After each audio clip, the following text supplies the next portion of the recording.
Hey y'all. Oh, too close. Hey y'all. It's me. I'm back with another video, and this one is just gonna be me talking about something. I just want to get, an honest opinion out there, shit like that. So, welcome to the video. Yeah. Today I just want to talk about, my genuine, honest opinion on some of the things that have been added into Overwatch. I'm only gonna be talking about 4 main things here. So, let's just only focus on that stuff. But, yeah, that's pretty much all I'm here to do. So, without further ado, since I'm going to be doing a lot of yapping, let's just get into it. So, to begin with, we're going to talk about the perk system. We're going oldest to youngest in terms of the changes. So, perk system. I think this is an amazing implication to the game. There's 2 things I really like that's been added, 2 things that I'm not a fan of. This is one of those things that I really do love. I've always been someone that's loved character depth, and I tend to really enjoy playing more technical characters, or characters that even if they are basic on surface level, they can have very expansive and expressive playstyles. That's why I'm a Lucio main. Yeah, well, Lucio main as well as the fact that, I love movement in games, but, I main Lucio because he's also very technical. I like playing pretty technical characters that have a lot of depth to them than just the basic surface level guy with boop, burst rifle, weapon, heal song, speed song, make song, singier, and, beat drops.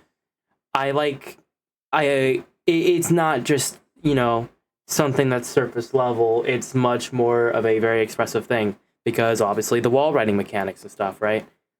So that just flat out is character depth, and I've always loved character depth. So with the perk system, this adds a lot more character depth and honestly solves a big problem that I've kind of seen Overwatch having, which is just having it to where, every character doesn't really have character depth. Some do, some don't. But with the perk system, it adds that character depth just on top of everyone. So now there's more layers to the game here. I'm gonna be saying depth a lot because it's really just the only proper word I can use here to get my point across. But yeah, bottom line, all the new perks that have been added, there's some character depth that just was never there before, and I love it. And also, I'm saying this kind of coming from someone that plays Borderlands, but I also like the fact that you have to work with it. As you progress through the match, you'll end up leveling up, and you'll unlock minor perks at level 2, and at level 3 you'll lock major perks. That's the max level you can get. Now, there's only 2 options, and they do change up your playstyle. Minor perks, obviously, not as much as the major perks, but I want to talk about the perks as a whole and just kind of explain something that I feel is important and what I also feel could be changed for the better. And I'm going to use Lucio as an example again. But with Lucio specifically, his 2 minor perks, we have Base Blowout, which increases the boop range, and Beat Drop, or sorry, not boop range, but the knockback strength of boop. And then we have Beat Drop, which makes it to where Amp is active the entire time Beat is active. 2 really good perks. Now, something I want to quickly throw in here, I like that, they are willing to completely scrap perks and add new ones to make a character better. Because he used to have a perk called Groovin', which would give you ammo back as you were wall riding. And it said 4 ammo a second, but you'd get it in half-second intervals, so it was 2 bullets a second. But I also like that there's kind of some, forgiveness and gimmicks with the perks as well. Like with Base Blowout, it's just a very simple boop increase, or knockback increase on the boop. With Groovin', when we still had it, from the sound of it, it just sounded like if you were continuously on a wall, you would continuously get ammo. and it was originally off-putting because that meant a lot of the techs that you'd have to do with Lucio would make the perk useless, just basically making it to where like you can either choose base blowout or no perk. But there was actually a thing with it where if you were doing Lucio techs and stuff and doing a lot of the movement stuff, then you'd be forgiven in a way to where, you know, every single time you latch onto a wall, the moment you are on a wall, you get 2 ammo back instantly. It was kind of this like way to make the perk still have viability without like, you know, sacrificing text and stuff, the expression. And I really did like that. It still wasn't a stellar perk, because another thing, and what I feel personally was the biggest reason why I got removed, was because Lucio mains are always so like used to having no ammo. Like, yeah, we may have 20 bullets, but we have a 4-round burst, so in reality we have 5 bullets, or well, 5 trigger pulls. So Lucio players, myself included obviously, got into a habit of constantly reloading. It's a bad habit for sure, but it is still a habit that at the end of the day we couldn't really beat. So having a perk that allowed us to get ammo back kind of was pointless because of how often we would reload. We reload a lot. If you watch some of my videos, you're going to see me constantly reloading the moment that like I'm like, yeah, there's some downtime. I need to swap mags and shit. So it was kind of pointless. It was not pointless. It was just more kind of redundant because what the perk was focusing on was something that us Lucio players already did. Or already had some kind of like cheat loophole, something like that around. So it was kind of redundant. Not really a pointless one, just a redundant one. Which is why we got beat drop. And honestly, what made this one even better is that it helped with Lucio's healing output. I'm going to get in more of that in a second here. But what I want to mention is that these perks also have the ability to play into other perks as well. Even though you can only choose one perk, one major and one minor, you still had the ability to like have these perks properly combo. With the first perk, Noise Violation, the first major, what it would do is that while Amp It Up is active, the radius of crossfade will increase, which means that your song basically just means that your song would be significantly increased. For preference, the song has a 12-meter radius, beat has a 30-meter radius, and this perk Noise Violation, it would allow the radius to be increased by 150%.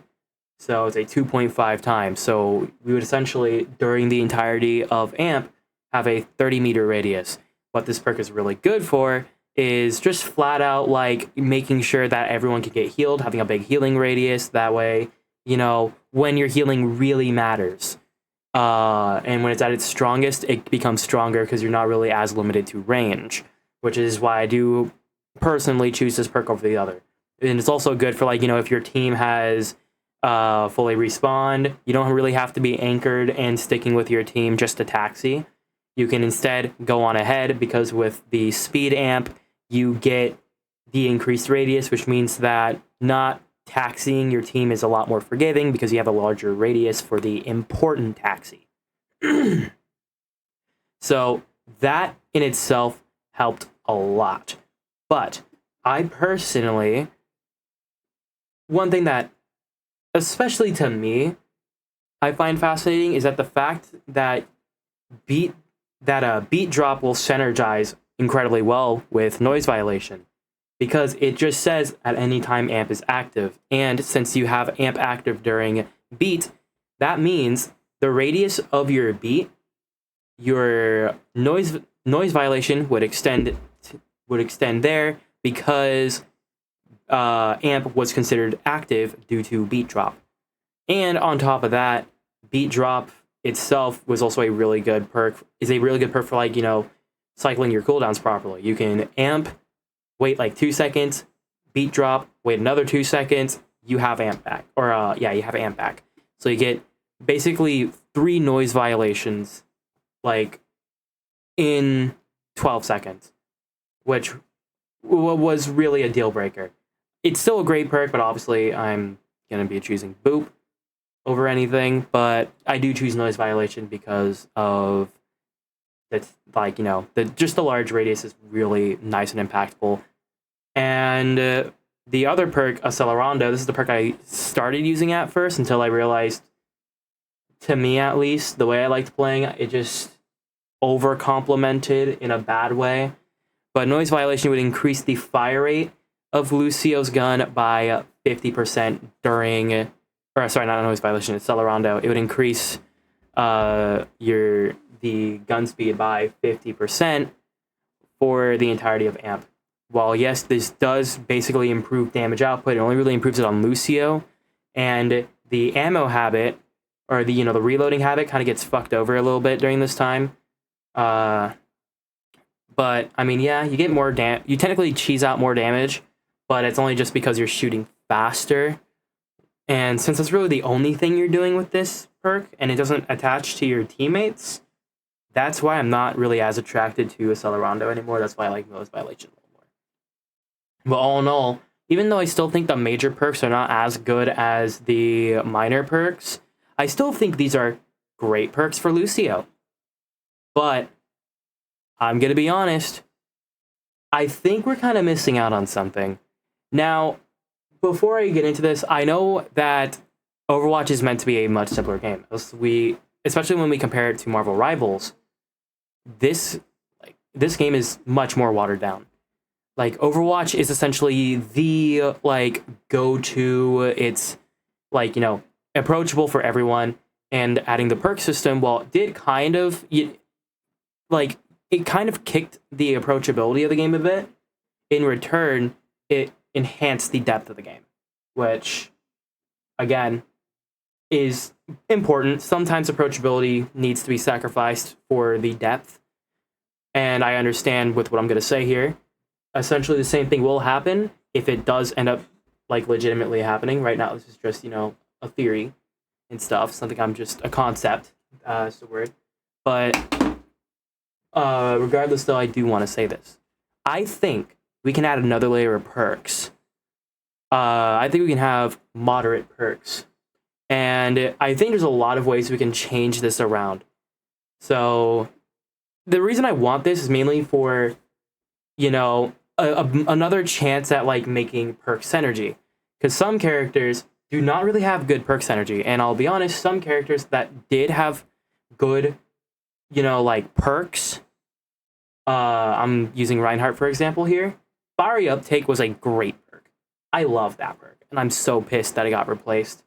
And as much as I like the new perk, I don't even remember the name of it anymore because it's just, I think Fiery Uptake did not need to be removed. And if the new perk were to replace something, I would have much rather had Crusader's Resolve get replaced. But I digress. But I feel like some perks, especially good perks that were removed, did not need to be removed. I feel like we could have worked around it, but I do understand why some of them had to be just removed at the end of the day and stuff, which is why I do understand the Lucio one. Like, Lucio, Groovin is a great example of a perk that at the end of the day, even if we went through with my idea, it still wouldn't make it, it wouldn't never make a return just because of the redundancy of playstyle. But I think we can do more. We can definitely shift around. We can add new moderate perks, or we can add new major perks and shuffle around the perk pool a little bit, change the position of some perks and what levels and whatever. I'm going to use Lucio's example again because I've thought of two different perks, right? And I want to really talk about how this could change. So we're going to call the first perk Life of the Party, just filler names here.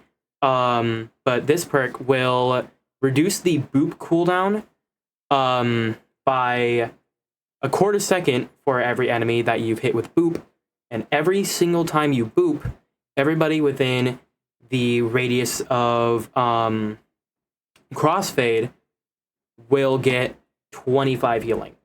These are filler numbers, so obviously this can be due to change, but I'm also trying to bounce around it. But that's the first perk. Then the other perk is let's just call it like air like um airtime. Why not? Let's call it airtime.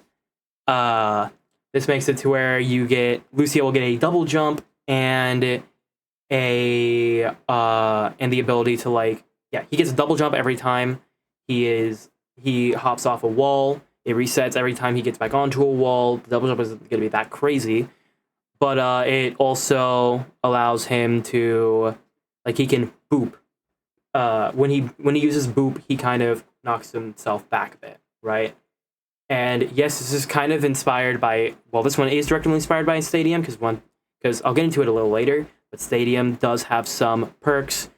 Some of the powers in Stadium are just perks that already exist in the main game, but we're just translated to Stadium, so I think we could do the same back, right? So that one's airtime. And I think, honestly, for Lucio, the major perks we currently have can become the moderate perks. And in return, the new major perks will be the new perks I've mentioned. And I'm only going to specifically talk about one synergy here. One thing I like about Lucio's healing focus perks is that they will improve just the effectiveness of the healing. The one thing I don't like is that he is purely a passive support. Unlike other passive supports that at least will have some way, whether it be something in their base kit or something in their perks, to cheat around their passive healing, Lucio has nothing to get around the passive healing. He is purely passive. And I think if all the other characters, especially Zen of all people, are going to get a workaround to the passive healing through a perk like Duality, I think Lucio should have something too. So we already have Beat Drop. That is the minor perk that we would get for a full-on healing Lucio. And then we would move on to Noise Violation, which increases the radius. And as mentioned before, it will also work for the Beat Drop amp. So we already have radius increase, we have radius increase and a better amp uptime. And then we have Life of the Party that we'll throw in here, because every time we boop, and especially every time we boop, because Lucio boop is so refundable that you can just sometimes it's better to just kind of waste it just for the chance to see if you get something or not. But since now it will heal 25 health every time you boop, and if you hit an enemy, every enemy hit will reduce the cooldown by a quarter second.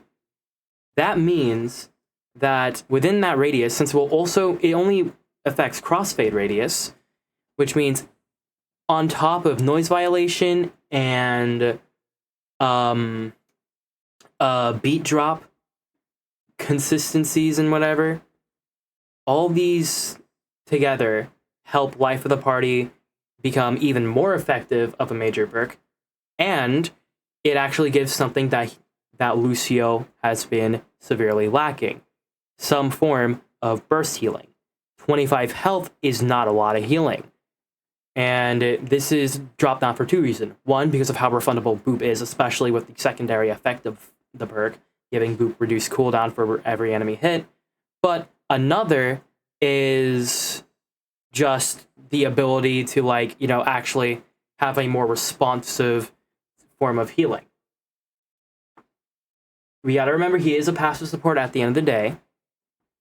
So while this does give him instant burst healing, this is another reason why it's more like 25. Maybe 25 is a little too high, but, you get what I'm pointing at. I feel like there could be a lot more done with these perks, especially when it comes to focusing on improving a character's weakness and making perks synergize a little more together.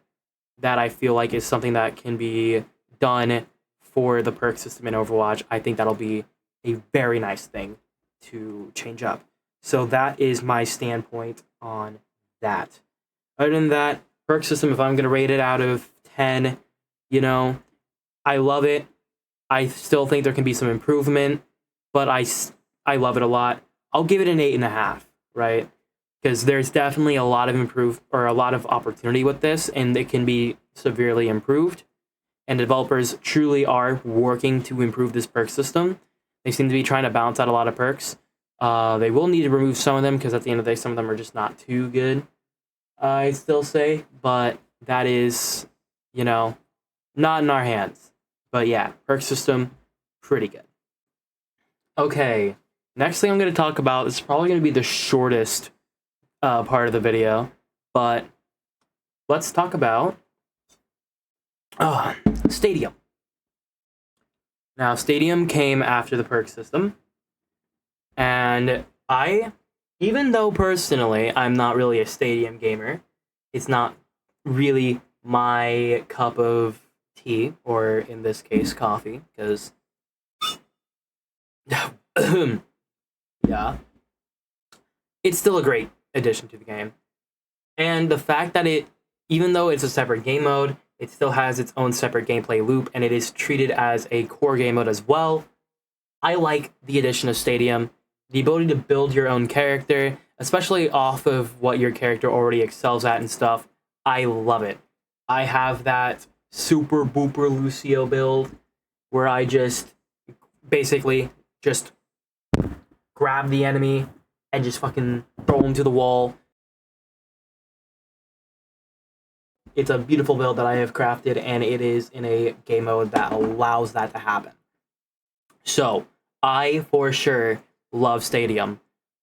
And even though I don't play it as much, and I'm not really too into Stadium, I think a lot of what they do in Stadium is pretty good.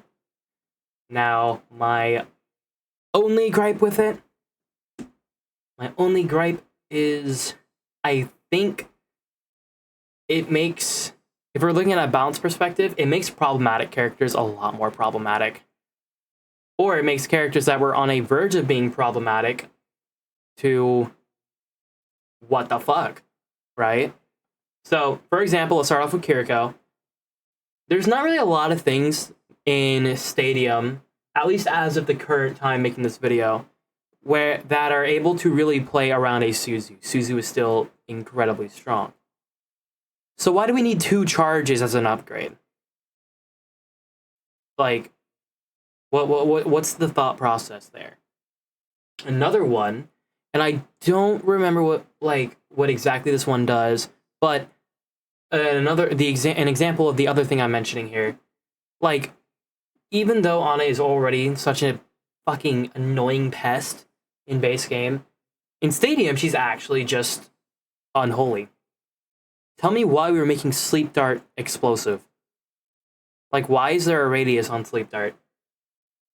And, like, I get, because it cuts duration in half or something? It cuts something in half or increases something that is, like, I think it's, is it cooldown increase or, I forget what it is.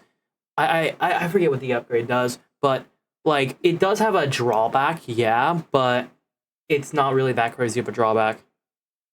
Like, in the grand scheme of things, because you're still having AoE sleep, it's still enough to just flat out shut somebody down. Like, it doesn't really do anything. It doesn't really do anything to penalize Ana herself. It just gives her the chance to multi-sleep an entire game. And I think she has an upgrade that gives her 2 charges of sleep, I forget. But you kind of see the problem that I'm alluding to. Like, it doesn't make sense why she has all this stuff if she's already a character that is really tough to deal with in base game already. I don't know. That's just my 2 cents on it, though. At the end of the day, I still like Stadium, even though there's some bullshit that definitely is smelling like shit. But it's good. It's still a good game mode. I don't play it as much, so I'm only going to give it an 8 out of 10. Simply just because I'm not too interested in it. I still like the base game loop here, but, that's fine. It's whatever. Everyone at the end of the day is just into their own thing, so that's just my perspective on it. Okay, now we're on the second half of the video where I talk about everything I hate. This one I hate less. Let's talk about hero bans. Now, I honestly was thinking about, actually regularly playing comp. Because, just, I wanted to actually start doing some form of competitive play. And then hero bans were dropped, and it just ruined my motivation of even trying. Hero bans, for those that don't know, or just the banning of characters in general, is basically something that some games will do in their competitive game modes, where teams get the choice of outright banning one character from being played. They have their own ban of choice. In Overwatch, you can ban up to 4 characters, sorry. And they technically have a smart banning system, which is at a minimum 1 tank, 1 DPS, 1 support. That doesn't even matter. It doesn't even work if we're still getting 2 tank, 2 support bans. Like, we don't really, like, sometimes it happens. I know they improved it to be a little more even around the board, but there's still games where that happens. Now, keep in mind, I'm hard stuck silver. And I stopped playing comp personally because I can't get out of it. At the end of the day, it was just one of those things where, like, I keep trying to figure out what I could improve on or what I made the mistake of, and I just flat out couldn't figure it out. And also, I would always get people throwing my fucking game just because, oh, you play Lucio? So I got immediately thrown out as a one trick. Do not look at my account hours. But I stopped playing comp because of just the players in my rank specifically, and then also the game just, I get so close yet so far away. So I was waiting for the rank reset so that way my rank could hard reset, so that way I could get to at least gold and then work from there. Because I know I'm definitely not a silver player. Enough of that rant. Anyways, on to the actual thing. But what I was saying here is, if I remember right, and I could be mistaking this for Rivals, but the hero ban system doesn't apply to me yet. But even though it doesn't apply to me now, I'm just kind of like, what's the point of playing comp if the hero ban system I'm going to eventually get to?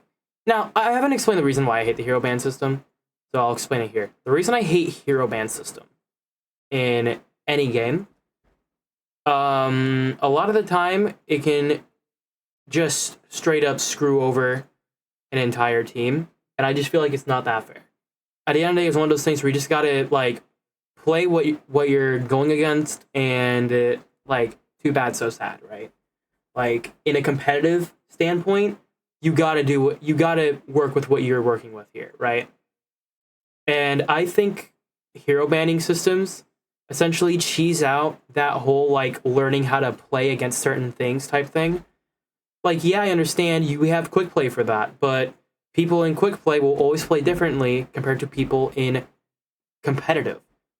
So at the end of the day, even in competitive, you are still learning how to play against certain things. So I feel like with a hero ban system, that kind of counters the whole point of, learning how to play against certain team comps. Or, like, just anything in general, right? Like, you're not going to really learn how to play into a Widow on, a map like Junkertown or Rialto if Widow is banned. You're not going to really learn how competitive players will do it versus casual players. Casual players, you'll figure out every sense of the doubt, this is what one type of casual Widow will play. And in comp, it will always be like, oh yeah, this is how this type of Widow player will play in a competitive sense. It kind of ruins the ability to learn that type of, concept. It just ruins the concept completely. I hate it. And also, a lot of players can't, like, you have a choice on either banning the characters that should be banned versus banning a character just because, oh, you had a bad match against that person, right? Like, someone was playing a really good Symmetra, and you're just like, I ain't doing that shit. No Symmetra this game. I don't want to deal with her. And then there's target bans. where your character can just be outright banned simply just because, haha, funny. We know that, you know, you play that character. Now there is strategic. There is a strategic target ban where it's like, oh, we know both of the DPS players that you have on your team are really good Genji players. They are both incredibly good Genji players. So instead of having them fight over which Genji player gets to play Genji and whatnot, why don't we just ban that character? That way we can avoid fighting him and you can avoid the argument, right? It's that type of thing. And while that is, a smart banning method, it's still like a scummy banning method. So I personally hate the hero ban system. I think it is one of the worst additions to the game. Well, actually, not until, map voting. Yeah. So, other than that, if I am to rank the hero ban system, I'm probably gonna have to give it. I'm giving it. What do I say? It's not nearly as bullshit as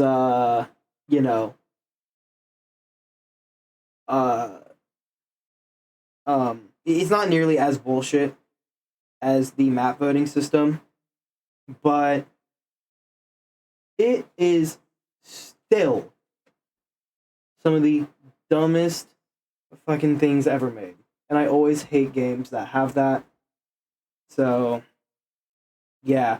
I don't play comp anymore for this reason. Well, at least this is my first reason to never play comp again. So, yeah.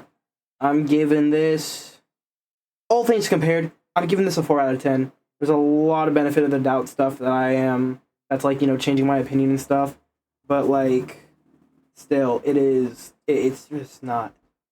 I don't really think it's healthy for this type of game. Alright, we've made it. Big talking point of the video, at least to me, this is the biggest talking point on the negative side. Map voting. Holy shit. I thought hero bans were bad. What the fuck is this? So, map voting, unlike hero bans, where I think, hero bans realistically don't have any place in any game, map voting at least has places in some games. Map voting systems are kind of similar to hero bans when it comes to the whole, like, you're, like, choosing or voting on, a certain thing for your match. But in the case of map voting, you're given a very small selection of maps, a very small, like, pool of choices based off of, all the maps in the game. A couple maps are randomly picked, and you're choosing. But you gotta like vote for the map, and typically how map voting systems are done, whatever map has the most votes, you're playing that one. Now, some games do it to where, like, they have a random option if you don't like the two options that are presented. I know some the Call of Duty editions will do a random option. And I think that is a perfect way of doing the map voting system. Overwatch does it a lot differently. So in Overwatch's map voting system, out of the wide pool of maps we have, it's not, like, smartly chosen by game mode or anything. It is just chosen at complete random. I don't even think there's a smart randomization to this, so if they know the smart randomization, drop it in the comment, explain the smart randomizing to me. But either ways, you have a choice between 3 maps. And all players in the lobby will put a vote for a map. Or you can press the ready button and just outright not vote, which I guess is cool. But after all the votes are played, after a short amount of time, a theoretical wheel is spun. And each individual vote is randomly shuffled through. And by randomly, I just mean you go from left to right on the votes and stuff, and you keep going until the game decides when to stop, and all of a sudden, once the game decides to slow down and stop, whatever the glowing vote is, whatever glowing vote won, that one voter would have decided what map it is. Now, I'm going to ignore the fact that Jeff exists to just make everything hell by somehow every single fucking time Antarctic Peninsula is at play and nobody votes for Antarctic Peninsula. He votes for it and we get Peninsula. So ignoring that bullshit, it doesn't really do the job of a map voting system because you're essentially voting, like, it's still randomized, but you're basically voting for, like, what would be more likely to win. And even at then, a lot of the time, the more likely doesn't really happen. Like, especially if it's outstanding.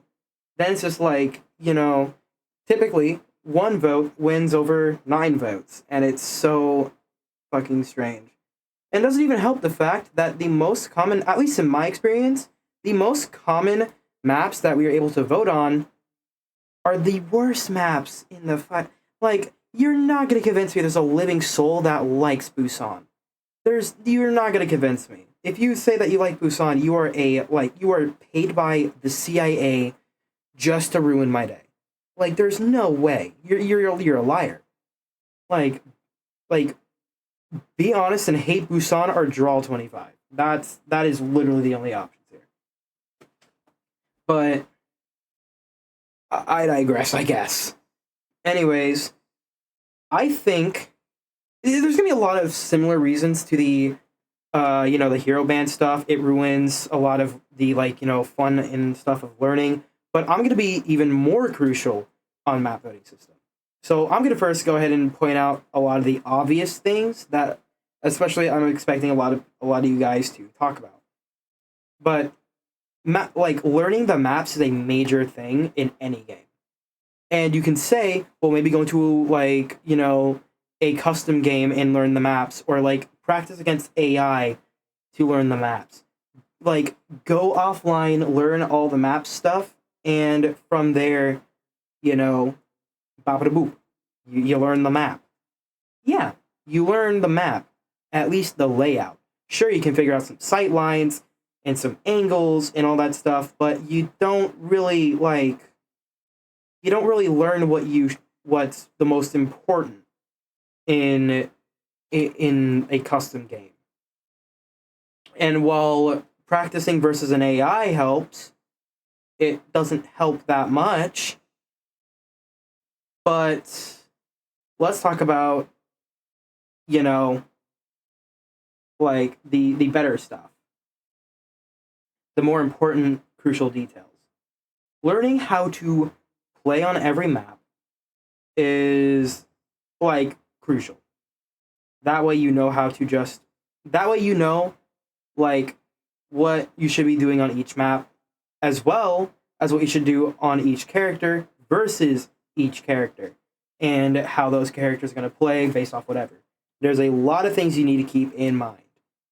And you got to learn that for every map. The easiest way to learn that is in quick play because the maps are randomized. Or so they were. You see, on top of that, on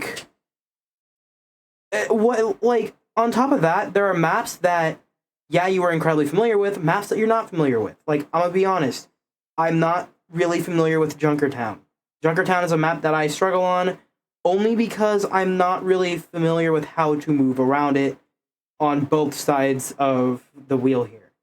So, every time I randomly got Junkertown, sure, I was a little, I was slightly upset. But that's just because I knew I didn't know the map that well. But I was like, at the end of the day, I don't know the map. But since I've been randomly bestowed this map, and let's go to Australia. Let's learn how to actually play on Junkertown. And that has actually helped me learn how to play the map. I still don't really know how to play the map that well, but I'm getting better every single time I play on it. So, you'd think, why not just in the map voting system, vote for Junkertown? Like you're like, I'm incredibly familiar. I'm incredibly familiar with Colosseo. It's one of my favorite maps. I love Colosseo. I'm incredibly familiar with it.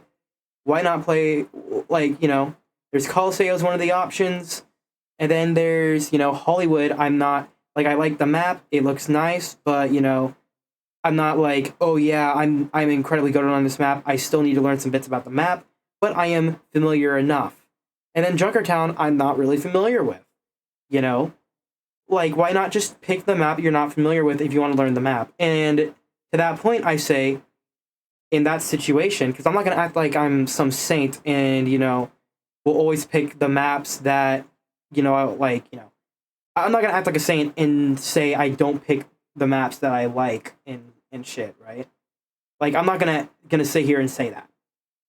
I'm I'm just gonna say, why would I want to realistically pick a map that I am not so good on, that I'm not the best at and lack the confidence of doing, to try and learn the map, if I can just pick Colosseo since A, it's my favorite map, and B, it's a map I'm already very used to.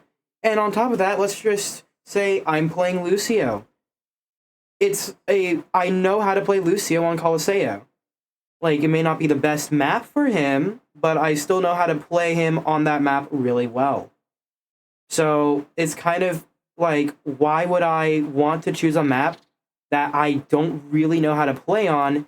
Like, yeah, it's for the purpose of learning the map, but compared to Colosseo that I already feel comfortable, already know, and again, one of my favorite maps, why would I pick Junkertown over Colosseo? That's kind of the point. And I'm not saying that I'm like this, everybody is like this, except for Jeff. Jeff is an op.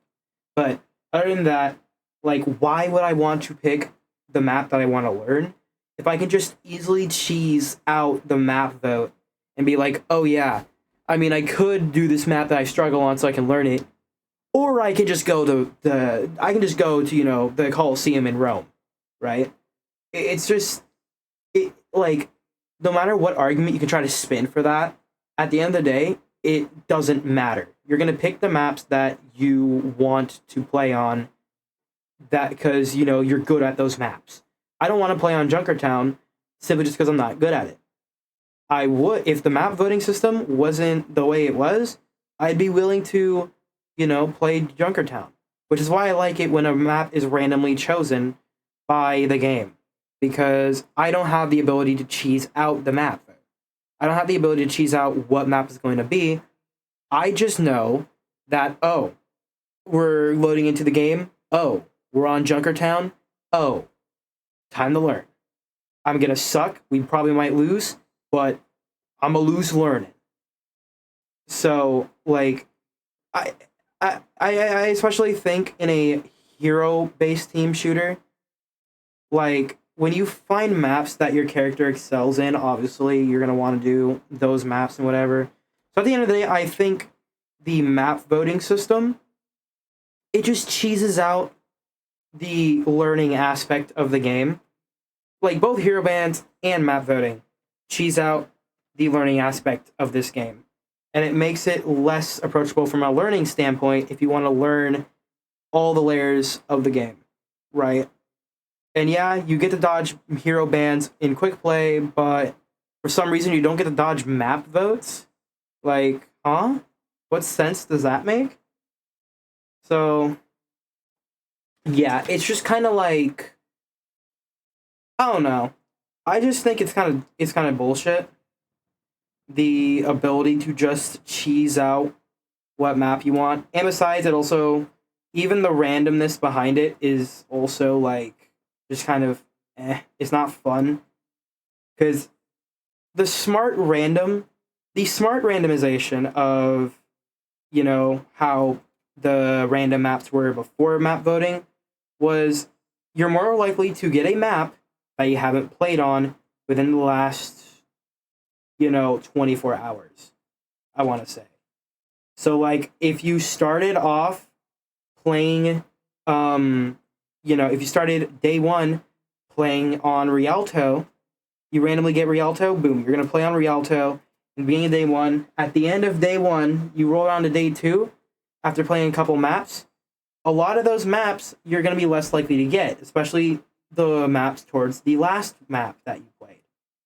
You're less likely to get Oasis if you've played Oasis in your last game than you are compared to, like, you know, Rialto, which was the first map you played the first time you, the day before, the first time you got on.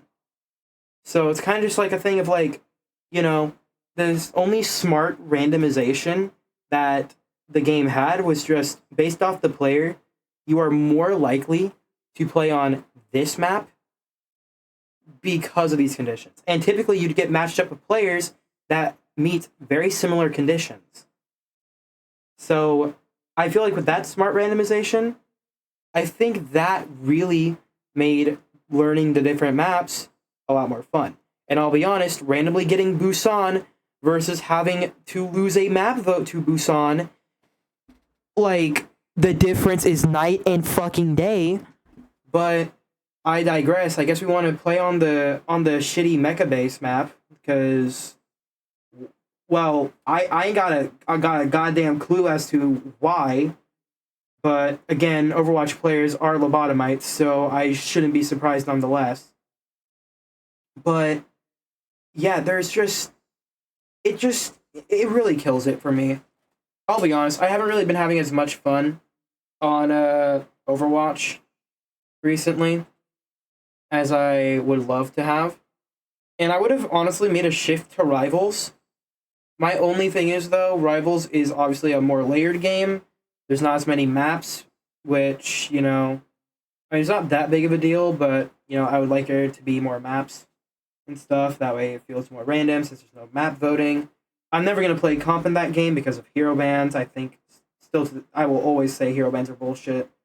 And mainly also just, the game is too fucking toxic for no reason. Like, these rage babies are insane. I pretty much play Rivals as a social experiment because I have TTV in my username and I just want to fuck with people, see how stupid they are.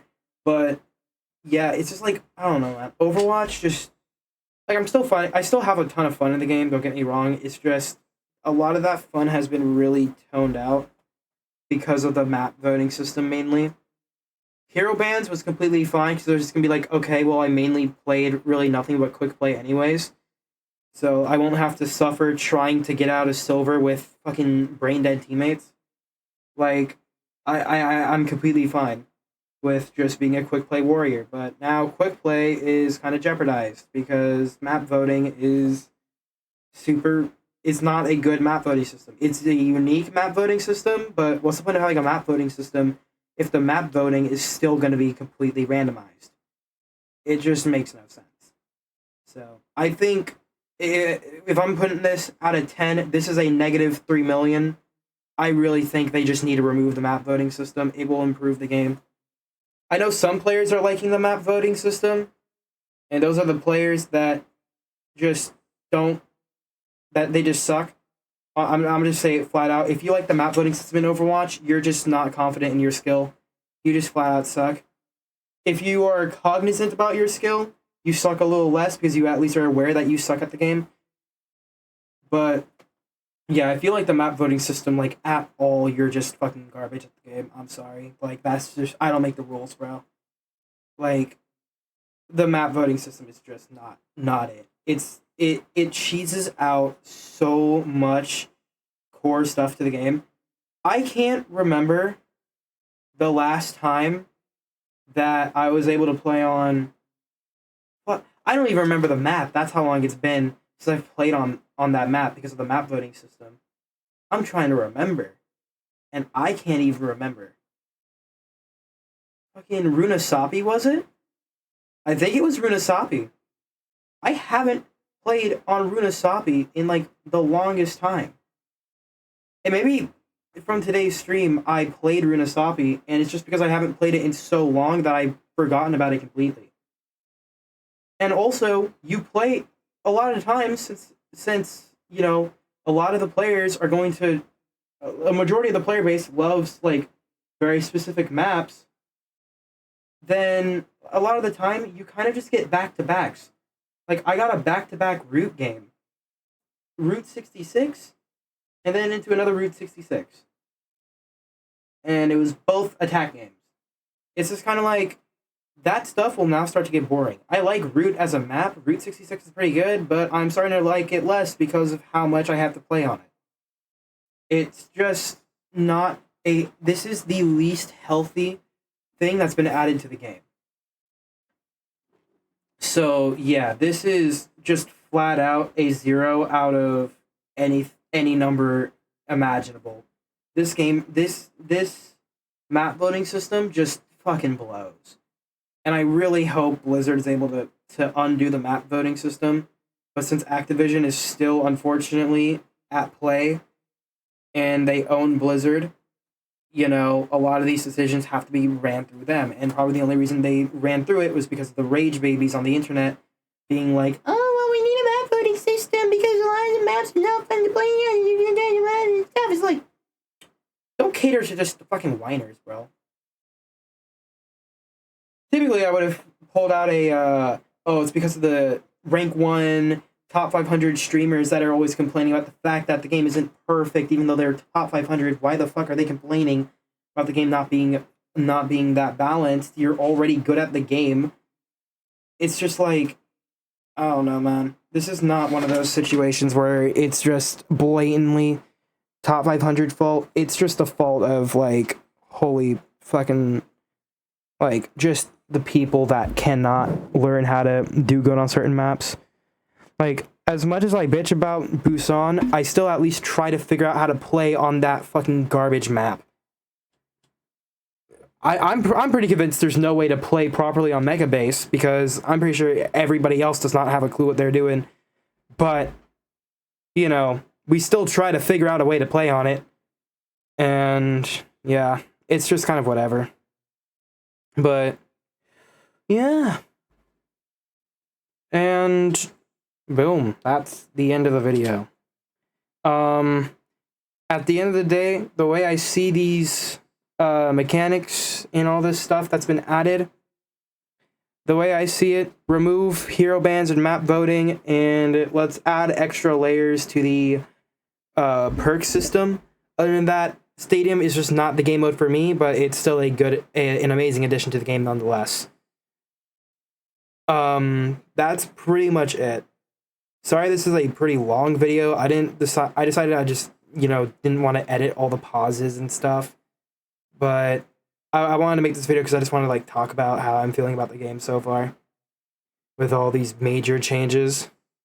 Other than that, I'm hyped for the Wu Yang trial. I know I have a trip sometime in August, and it's most likely going to happen in August, if I remember right. So hopefully the week that it happens, you know, I'm not gone. That way I can stream the Wu Yang event. But if not, I'll just watch videos and whatever. But I'm pretty hyped for Wu Yang nonetheless. Thank you guys so much for stopping and watching the video. And if you want to see more stuff like this, just let me know. And just like that, I will see you next time. Peace.